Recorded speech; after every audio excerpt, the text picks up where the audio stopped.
everyone, it's Stephanie again, and you are tuned into the review of Married at First Sight, Season 15, Episode 7. All right, before we get started, don't forget to click the subscribe button and the notification bell so you can be the first to find out when I post these videos. All right, before we jump into that, I shared with you guys my card game last week, and I am going to share it again because I'm so proud of it, so excited.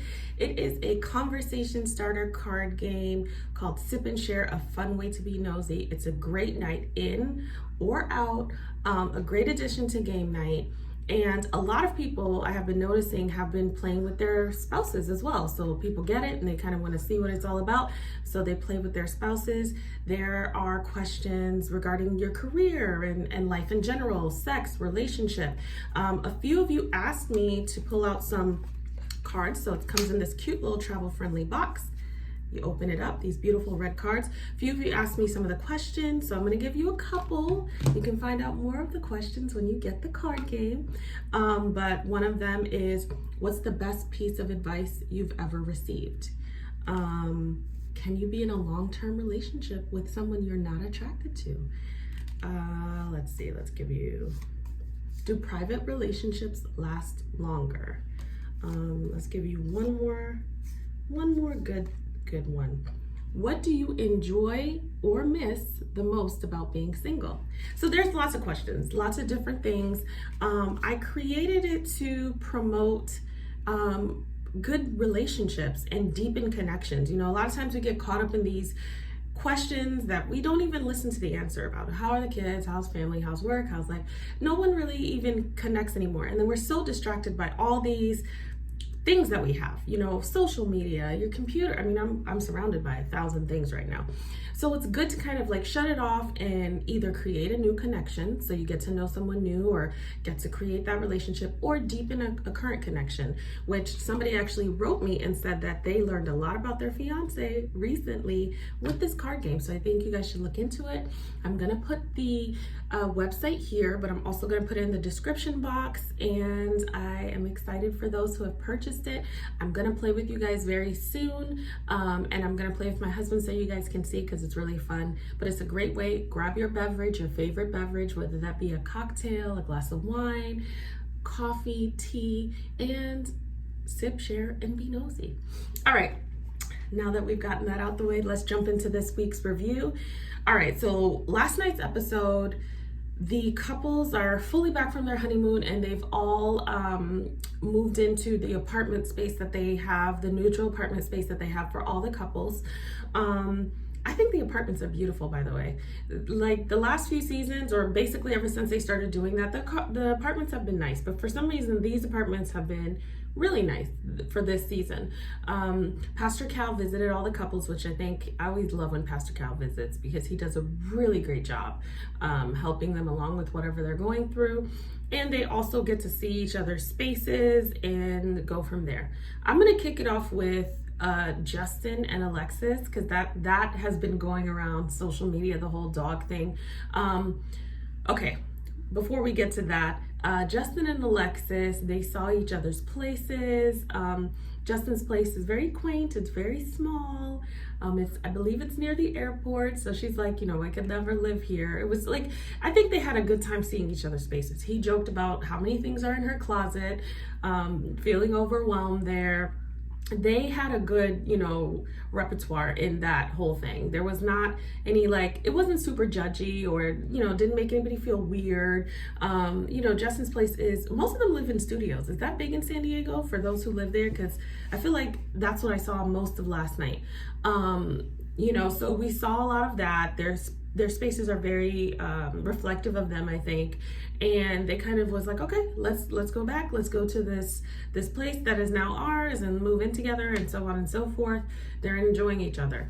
The big thing for Justin and Alexis this week was the dog thing. The dogs being introduced, and Justin's dog attacking Alexis's dog. So on social media, I've seen a lot of like, that shouldn't have been done. They should know better. They had a way to do it. They're terrible dog owners to do all of that. I'm not an animal person by any means, so I have no idea the rules what should have been done, how to introduce pets. Like, I have no clue. I'm just taking everybody's word for it because everybody's kind of saying the same thing. So obviously there was a way to do it that wasn't done. My issue in seeing it just from my perspective, having never had a pet, Justin knew that his dog was aggressive. The dog had gotten into fights, and I'm just going to roll over to when they met with Pastor Cal, because his dog attacked Alexis's dog. She had to take the dog to get checked out, and now they're going to send the dog to Justin's dog to get trained for a couple of weeks to manage aggression and so on. She was really frustrated, and of course she kind of like shut down with Justin, which I think, was it Justin's fault? Should Justin get that backlash? It's kind of like, well, where else is it gonna go? So when he was following her around, I was kind of like, I hope he gives her space instead of like being so sorry that he can't give her room, because she is gonna snap on him, because it is like your dog and you kind of mismanaged that whole thing. So I was glad that after a while he gave her room. She went to get it taken care of on her own. The issue is Justin had said that he was worried about the dog. That's the only thing. I was worried. If you're worried about your dog, then that's like an indication that maybe there should be some things taken care of there on that end, before you just introduce. If you're worried about the dog, then you really need to stay on that dog or on that situation, because there's a propensity to do XYZ. So the fact that he was worried but kind of like just let the dog be, that was not a good move on him. He took it too casually. And when their real issue does come down to trust of words, and it shows up in their conversation with Pastor Cal, because essentially Justin says, we're gonna put the dog in this little doggy boot camp. I don't know what to call it, a little training center. And if the dog is still aggressive or it doesn't work out, then I will, give the dog away. I've actually had a friend who had that same situation where she got with her now husband, but at the time it was boyfriend, and his dog bit her, and that dog was gone like after that. Because if you don't feel safe in the home, and if you are attacked, and in this case Alexis's dog was attacked, like, I get it, and I know that may not be easy for Justin, but it's kind of at this point, what's more important? Like, what do you want your life to look like? What do you want your day-to-day to be? It wouldn't be a comfortable environment for her. Where Justin messed up is when he was not clear on committing to his word, and Justin's upset or frustrated because of what's happened, but he's also kind of hurt because now she's saying, I don't know if I can really trust what you're saying, because you didn't give me the full truth, and you kind of left some stuff out. So essentially lying by omission. He doesn't see it that way. I'm glad that Pastor Cal says, okay, what do you need? It's important for us to be able to know what we need and to communicate what we need to the other person. And she says, you said that you would get rid of this dog if it became a problem. And we see him wiggle a little bit, like, well, that's gonna be hard. Okay, that's gonna be hard, but you said what you said. What I would have liked for him to say, to sound like he's more of a man of his word, so that she doesn't have to question what he's saying, because then that brings out trust issues, is it's going to be difficult, but I told you that I would get rid of, I would say get rid of the dog, but I would give the dog away if it became problematic, and I will do what I said I would do. If you're wishy-washy because you're getting emotional about it, like that, you have to do that on your own, because what she wants to hear is that you are going to do what you're going to say you're going to do. Because how you do some things is how you do all things. So once you start like wiggling around what you said because of whatever, and then you validate it with emotion, all that translates to me is, well, you might say something, but 50-50 chance you're not going to do it, because you may find a reason that makes it okay to go back on your word. So he kind of messed up there, and it's going to be important that he really follows through one way or another. If that dog comes back in the house, then he follows through with really observing the dog and making sure, I don't know how much you can do that though, because I feel like most times pets are free to roam. So what does that mean? Is it caged when it gets home? I don't know, because this is not my wheelhouse at all. But for me, the bigger conversation was about acknowledging your word and being true to that. Because Alexis, she'll be out, and I don't know. I don't blame her. It would suck that their relationship ended because of this, but there's a bigger picture here. Okay, if it's about this, well then in the future, if there's something else that comes up, you may mismanage that as well because you know it's not comfortable or it's too overwhelming. So we'll see. I think that's their first big thing that's come up. It is big though because you know her pet was attacked, so obviously there's a lot going on. But that, aside from that, they were doing great, you know. But this is real life, you know. This is something like that's a miscellaneous that you can't account for. And I wish Alexis would stop saying, you know, people say marriage is hard. Maybe some people's marriage is hard, but not for me. So, girl, you have been married for 7 days. Stop it. Like you're too old to even be this clueless that it's too early for you to even say anything. Like, you can't give advice right now. You're married, but you know, there's like a time that you can start giving advice, and it's not at 7 days, like coming off of a honeymoon for 5 days. Like, you'll find out like you just did. So here's the situation that comes up, and now you have to really say, okay, how do we manage this and not, you know, alienate each other or attack each other, so on and so forth. So that's Justin and Alexis. Next we have Morgan and Ben. So Morgan and Ben, like I say every week, you know, Morgan and Ben, I don't think traditionally would have been together, but I think that if they work on it, something can happen. I think that because I do believe that both of them are there, and they both have issues, but both of them are there really trying to make sense of it. And I think all of the couples should go into that, should go into the marriage with that perspective, because you're meeting someone married at first sight, so you don't know them. So you really have to peel back the layers and try to make sense of, okay, why was I matched with this person? What am I supposed to be doing here? What am I gonna, you know, give out of it? What am I gonna get out of it? Also, what am I gonna pour into it, to kind of have it all come together? So I do feel like, based on what I'm seeing, they both want that. They're funny though. For me, for the most part, they're enjoyable to watch because they have this shtick that is like very funny, and they get along really well. And despite the issue that happened on the honeymoon, which did come up with their meeting with Pastor Cal, they're enjoyable to watch. We're not getting like huge sparks in romance and all that, but just drama-free, funny. You know, Ben, like I said, is hilarious to me. So very funny and enjoyable to watch. I really enjoyed about watching Ben and Morgan this week was seeing their interaction with Pastor Cal. And he is an example of how important, how clutch it is to have someone there, a third party, especially in this experiment, a third party to really help them along and kind of push them to get over the hump and give them tools, and even just the tool of communication and prompting them to talk to their spouse. Because a lot of times when we're in an argument or we're feeling hurt or betrayed or angry or whatever the case may be, we're talking at them, or we're just yelling out of, you know, frustration, or even if you're icy cold and you're not yelling, it's not really communication to really overcome.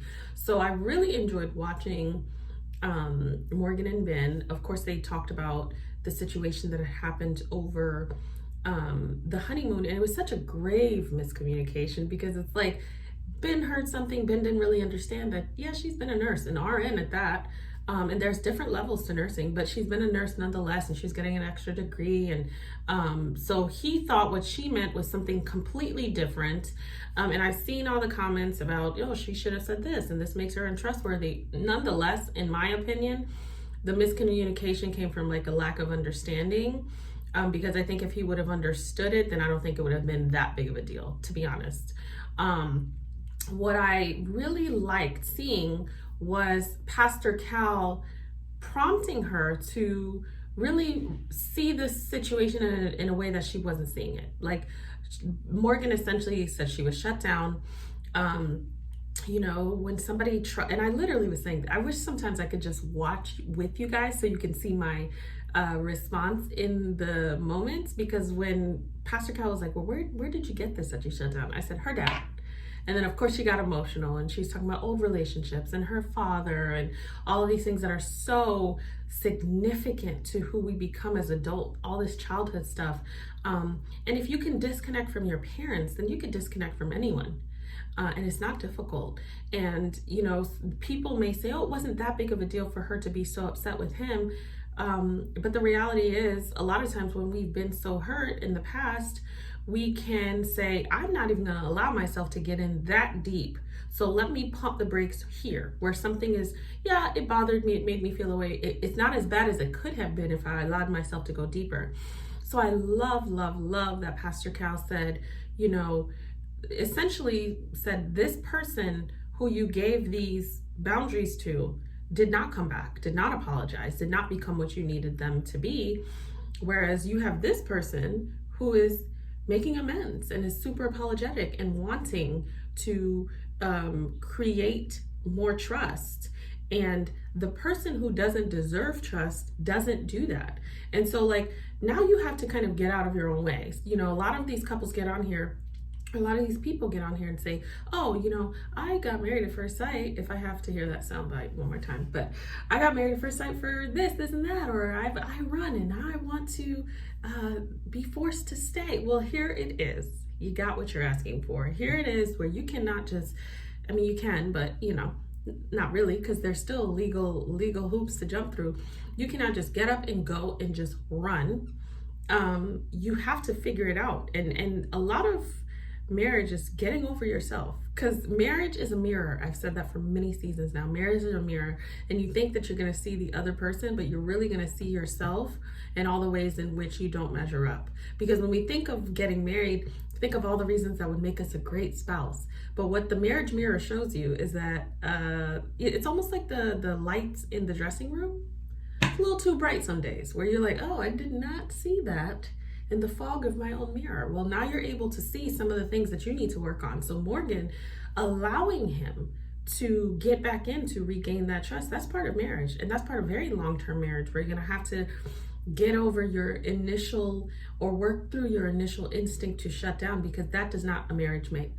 And that doesn't make any relationship. So I love that Pastor Cal was able to help her see the difference, so that she can see that she needs to now move on. What does forgiveness look like? And I love that he said, he really, really coached them and prompted them, is affection okay? What affection is okay? Is snuggling okay? Is that happening? Are you okay with that? Say that to him. Because here's the thing, a lot of times, especially in these very new relationships, we'll think things like, yeah, I'm okay with snuggling now, but we don't say it. So I'm glad that he really held their hands and walked them through it. This is okay. Are you saying that it's okay? Yes, it's okay. And so now Ben is able, which he is hilarious. He's such a goofball though. You can see that he wants to move past it. He wants to show her that he can be better and do better. He needs a little finesse. I thought that was hilarious. Pastor Cal was like, come on, man. You be a little more smooth here. But he wants to do it, and I think that because they do have a playful relationship or a playful dynamic right now, I think if they continue to get on this trajectory, it could be nice. It could be nice. I don't know. I have to see more emotion and more transparency between the two of them to be able to call it. What I wish I would have seen a little bit besides that, although I thought it was a great session with the three of them, I wish they would have touched a little bit on the family stuff, so that Ben is able to kind of get out of his own way, in the sense of just because you have this honky-dory situation at home, you're so blessed to have it. Because a lot of people have these really toxic or these really unfortunate relationships and dynamics, and it's not their fault. And to be able to push through that and to continue to sustain relationships and to throw yourself out there to maybe want to create something you've never seen, there has to be no judgment in that. Like, so what, what is the prize for judging that you came from that?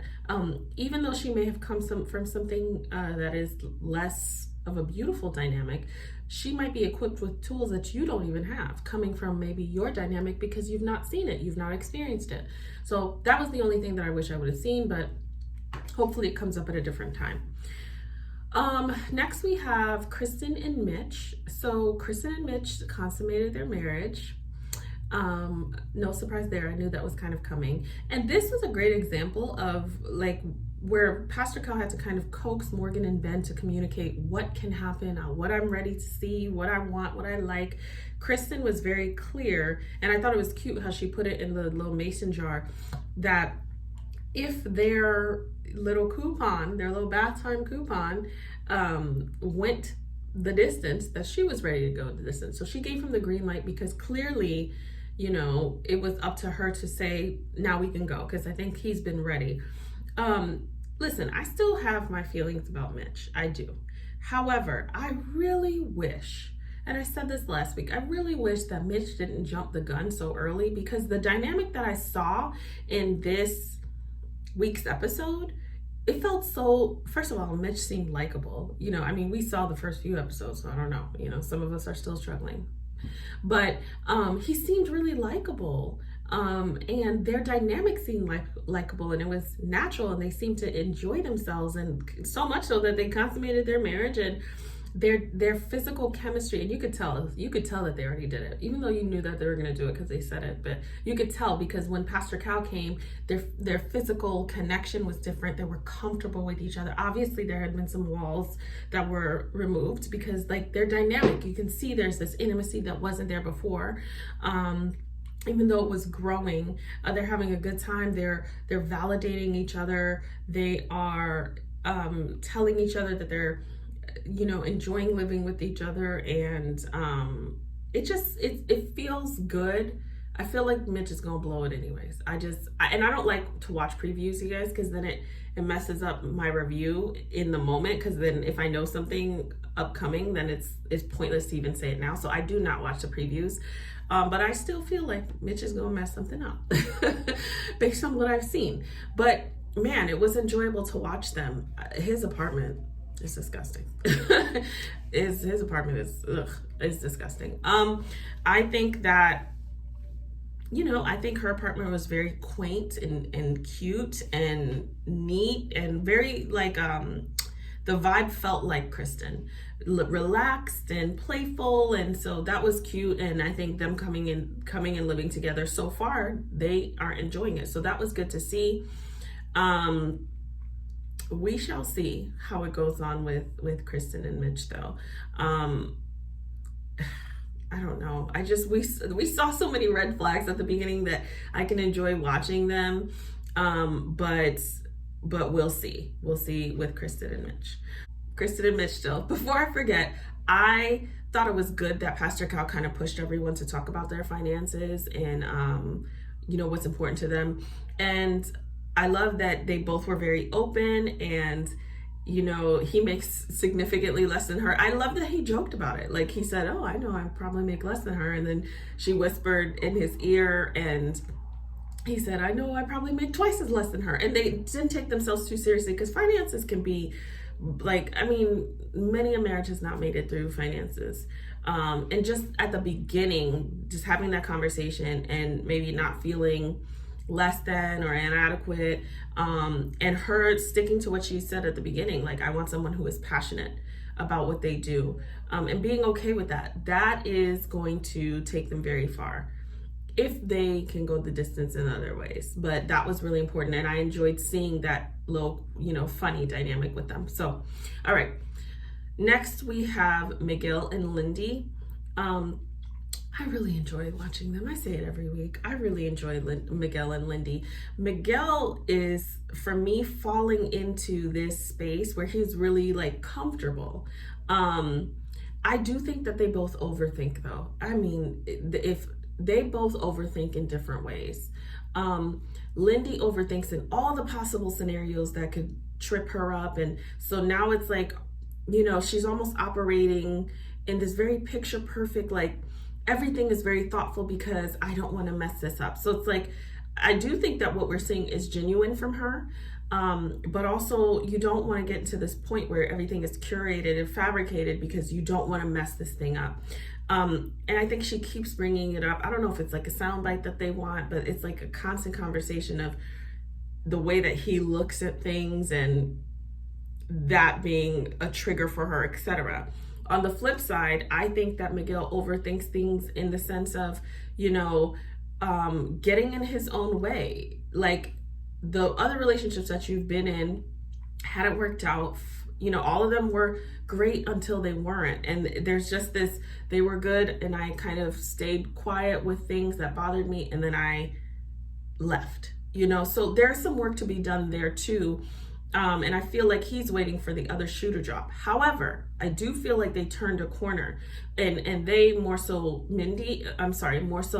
Miguel, and turning the corner with just enjoying it. Like when he was cooking for her and they were having fun in the kitchen and they were talking over dinner, it felt very natural. It felt like he was really enjoying himself and just having a good time, and that he was like happy to be married. And he even said something to the fact of like he can see it essentially going past the 8 weeks and not getting in his own way anymore. They changed the date from decision day to vow renewal. Ugh, I'm a sucker for that stuff.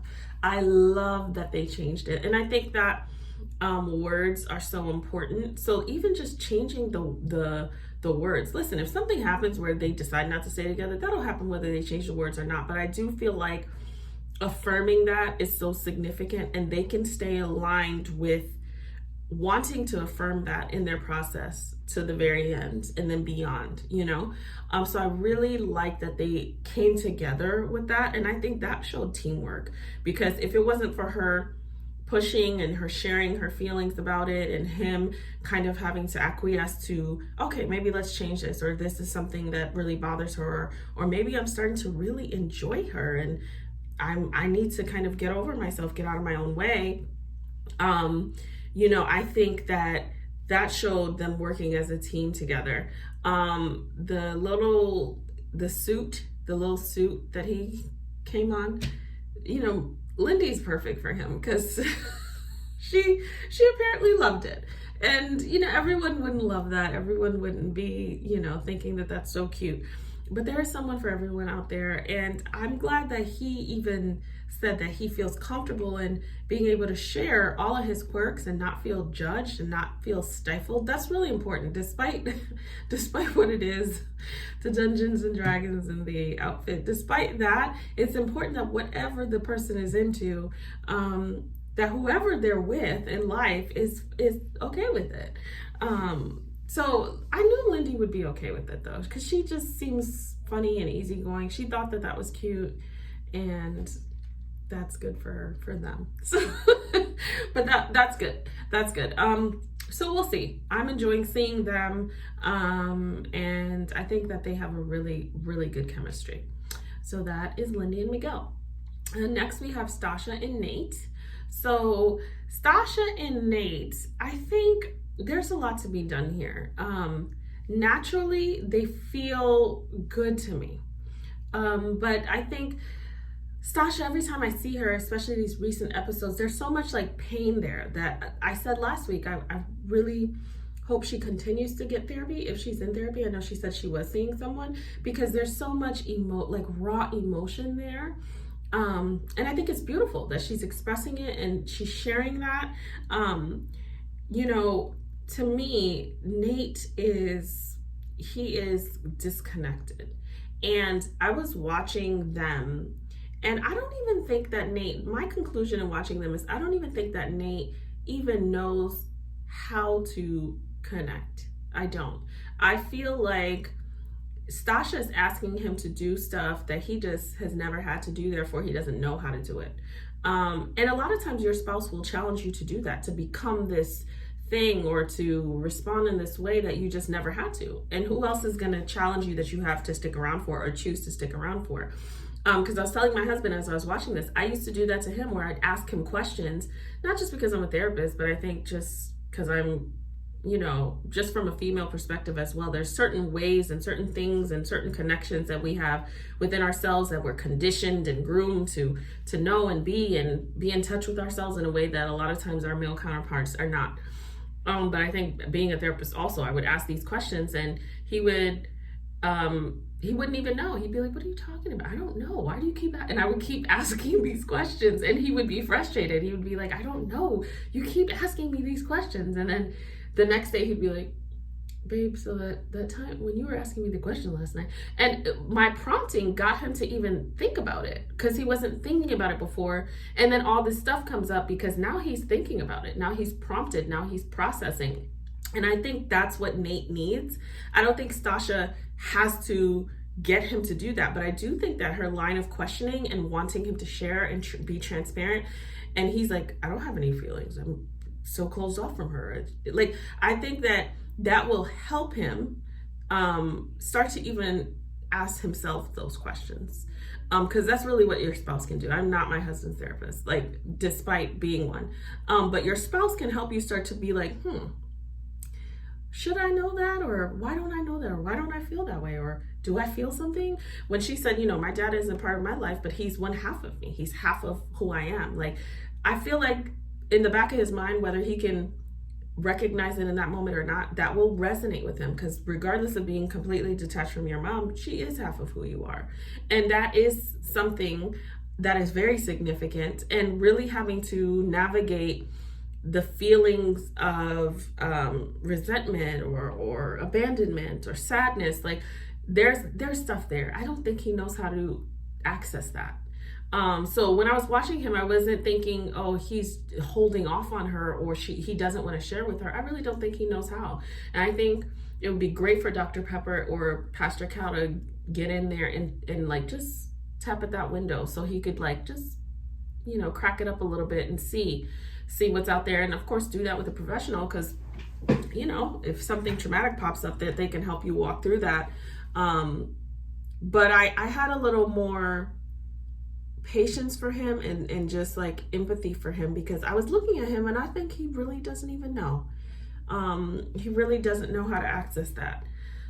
Other than that, I enjoyed watching them. I also saw, when Pastor Cal was there, when they were talking about the kids, I don't know if you all noticed, but Stasha kind of got emotional, but they never touched on it. They kind of went to the next thing, talking about finances. So I wish they would have just touched on that a little bit, because something was there as well. And it's important, you know, and this isn't the first time that somebody said, oh, I need to make X amount before I can have a kid. I think what that really boils down to is, especially if you're doing well, what that really boils down to is you're going to pick a number that is far away enough to give you breathing room to not really have to think about it. Oh, I need to make XYZ. Well, that won't be this year, and that probably won't be next year. You know, it's elusive, so it gives you breathing room, because many have done far more with far less. So that isn't it. I hope they circle back to that conversation so they can get to the meat and potatoes of that, because time is of the essence, you know, and that's important. So yeah, their living together will be interesting, because they're different. And she is very much a stickler for things, and he is not. But I think he will try. But she probably will get irritated by him, but because she is so structured in how she lives. But I liked it. So I liked it. It's just, there will be an adjustment of being in a space that's lived in, because you can't control the other person all the time. What he may fix something here, but on the flip side, you know, he'll mess up somewhere else. So it'll be an adjustment for her. And it's usually an adjustment for most of us. So that is Stasha and Nate. All right, guys, so that's all that I have for you this week. As always, thank you so much for watching. Don't forget to click the subscribe button and share this video so others can see it, as well as don't forget to get your own deck of Sip and Share, and let me know when you guys are playing. I'm always excited to hear how people love it and what resonates the most with them, and it's definitely something near and dear to my heart. So thank you so much for those who have supported. Thank you so much for those who will. And I will see you guys next week. Everyone have a wonderful weekend.